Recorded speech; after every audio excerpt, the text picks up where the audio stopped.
ఫిరాయింపుల బరిలో ముందు వరుసలో ఉన్న కడియం శ్రీహరి నిన్నటి వరకు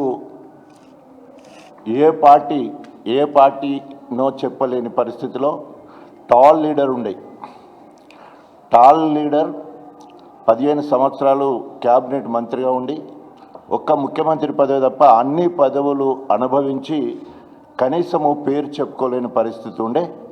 కానీ మరి ఈరోజు కడియం శ్రీహరి గారు నిన్న మరి తను కాంగ్రెస్ పార్టీలోకి పోయినట్టు క్లియర్గా ప్రెస్ మీట్లో ఒక సభలో మాట్లాడడం జరిగింది.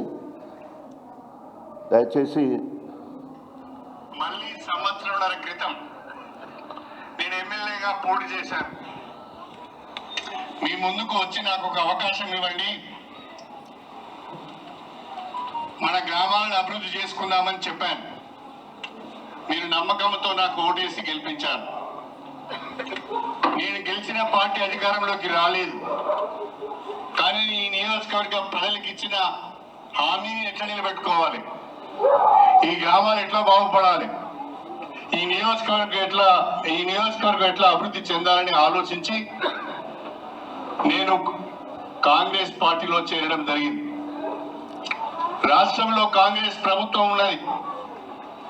ముఖ్యమంత్రిగా గౌరవనీయులు రేవంత్ రెడ్డి గారు ఉన్నారు. రేవంత్ రెడ్డి గారు స్వయంగా పిలిచి, అన్న మీరు మా పార్టీలోకి రండి, ప్రభుత్వానికి మీ అనుభవం అవసరం, మీ నియోజకవర్గ అభివృద్ధిని మీరు ఊహించిన దానికంటే బ్రహ్మాండంగా చేద్దామని చెప్పి వారు నన్ను కాంగ్రెస్ పార్టీలోకి ఆహ్వానించడం జరిగింది. ఈ నియోజకవర్గం యొక్క అభివృద్ధిని దృష్టిలో పెట్టుకొని ప్రభుత్వం అండా ఉంటేనే, ప్రభుత్వ సహకారం.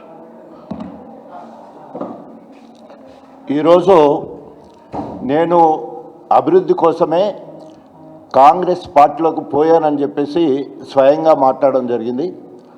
అంటే మొత్తము ప్రజల నుండి వ్యతిరేకత, ఉన్న పార్టీ నుండి వ్యతిరేకత, ఆయనను గెలిపించిన బీఆర్ఎస్ పార్టీ నుండి వ్యతిరేకత తట్టుకోలేక ఈరోజు అప్రూవల్గా మారిండు కడియం శ్రీహరి గారు. సో నేరం చేసిండు, దొంగతనం బయటపడ్డది కాబట్టి ఈరోజు అప్రూవల్గా మారి ఈరోజు మరొక్కసారి మరి ప్రజలను మోసం చేయాలని నేను అభివృద్ధి కోసమే పోయిందని చెప్తా ఉన్నాడు. అభివృద్ధి ఇప్పుడు గుర్తొచ్చిందా?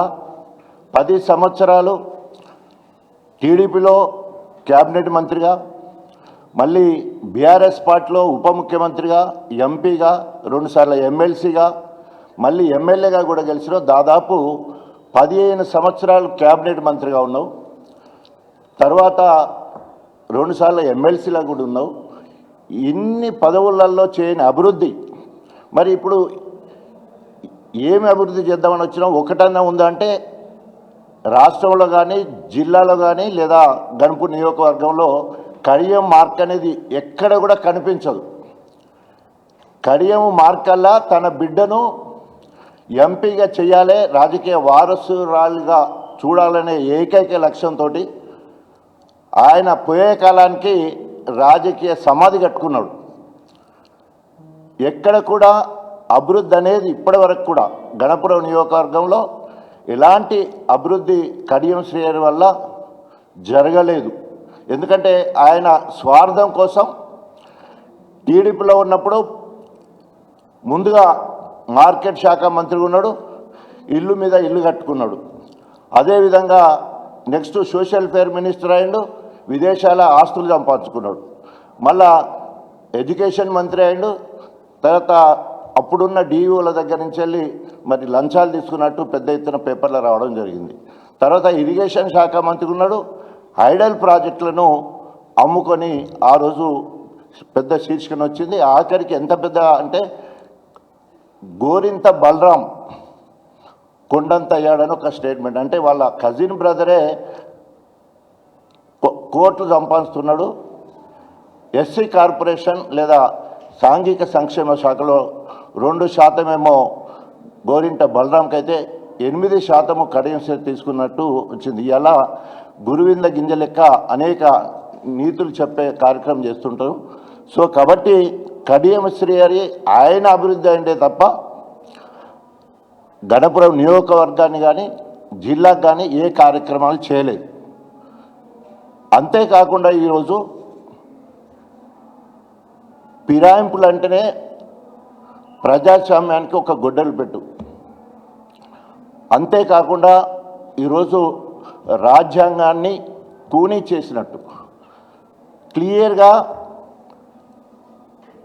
రాజ్యాంగ ధర్మాసనం సుప్రీంకోర్టు మరి చీఫ్ జస్టిస్ బిఆర్ గవాయ్ గారు ఒక దళితుడై ఉండి రాజ్యాంగ పరిరక్షణ కోసము ప్రజాస్వామ్యాన్ని కాపాడాలనే ఉద్దేశంతో మరి గొప్పగా నిర్ణయం తీసుకొని 3 నెలల గడువు ఇచ్చి 3 నెలల్లో స్పీకర్ గారు నిర్ణయం తీసుకోవాలని చెప్పేసి తీర్పు ఇవ్వడం జరిగింది. ఎమ్మెల్యేలకు ఎలాంటి సమయం ఇవ్వద్దు అంటే 7 నెలల సమయమైనా అంటే జనవరి 15వ తారీఖు కూడా నోటీసులు ఇవ్వమంటే 7 నెలలైనా కూడా కనీసము ఫిరాయింపు పాల్పడ్డ ఎమ్మెల్యేలు కనీసము నోటీస్ కూడా ఇవ్వలేదు స్పీకర్ గారు. దాన్ని మరి సుప్రీంకోర్టు తప్పుపట్టింది. వారికి ఇంకా సమయం ఇవ్వద్దు, వెంటనే వారి మీద చర్య తీసుకోవాలని చెప్పేసి.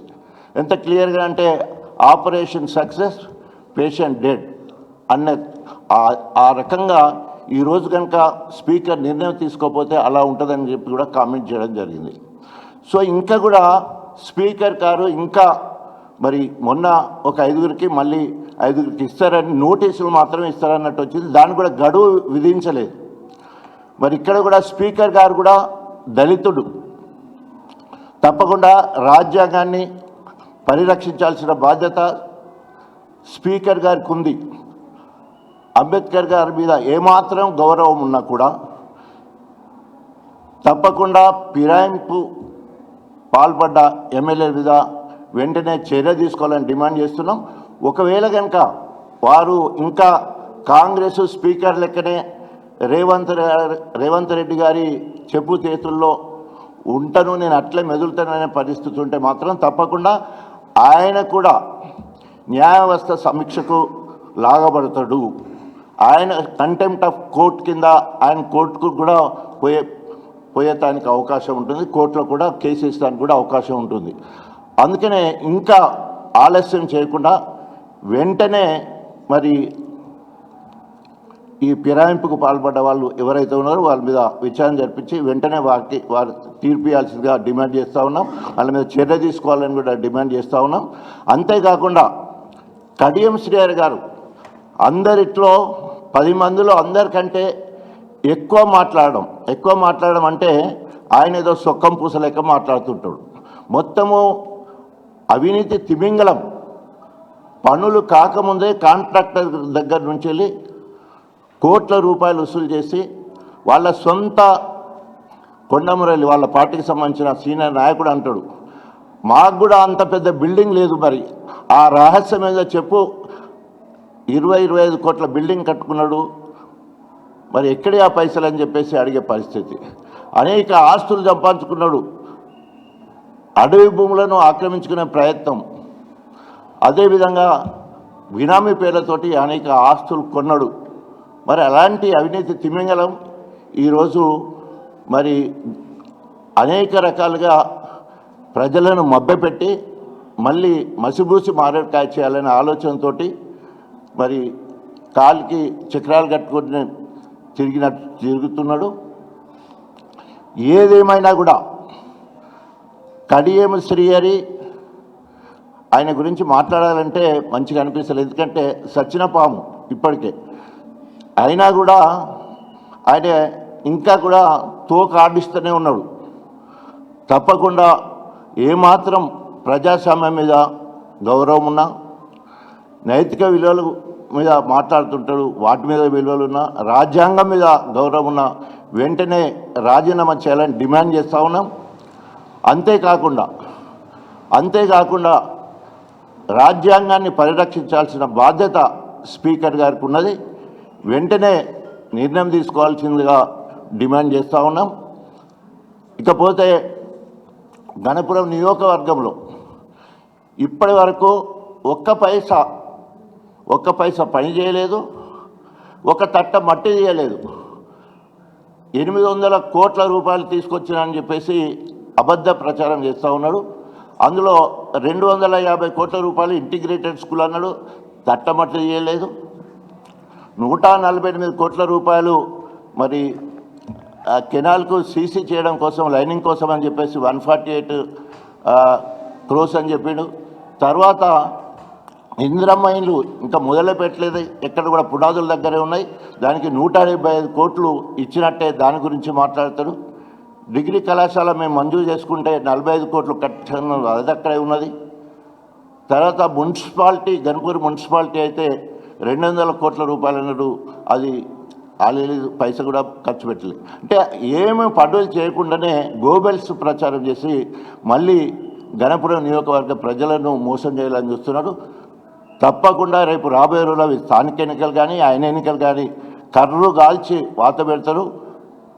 కాంగ్రెస్ ప్రజా వ్యతిరేక విధానాలు ఒకవైపు అయితే, ఇచ్చిన హామీలు నెరవేర్చేందుకు ఇంకోవైపు అయితే, కడియం శ్రీహరి పార్టీ మారి మరి కడియం శ్రీహరి గారు బీఆర్ఎస్ పార్టీ నుండి గెలిచి బీఆర్ఎస్ నాయకులను మరి అనేక రకాలుగా ఈరోజు చిత్రహింసలకు గురి చేస్తూ ఉన్నాడు.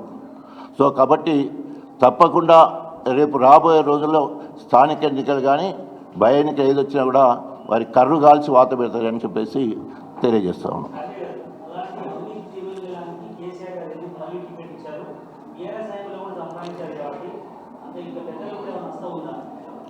అంటే ఆ రోజు అప్పటి సందర్భం కాకుండా కూడా ఓకే, అది ఆనాడు నేను చెప్పాను కదా, ఎంపీ, డిప్యూటీ సీఎం, 2 సార్లు ఎమ్మెల్సీ అయిన తర్వాత నేను ఒకవేళ కనుక నాకు పార్టీ టికెట్ ఇవ్వకపోతే నేను పార్టీ మారుతా అని చెప్పేసి పెద్దలు కేసీఆర్ గారిని బ్లాక్మెయిల్ చేయడం జరిగింది.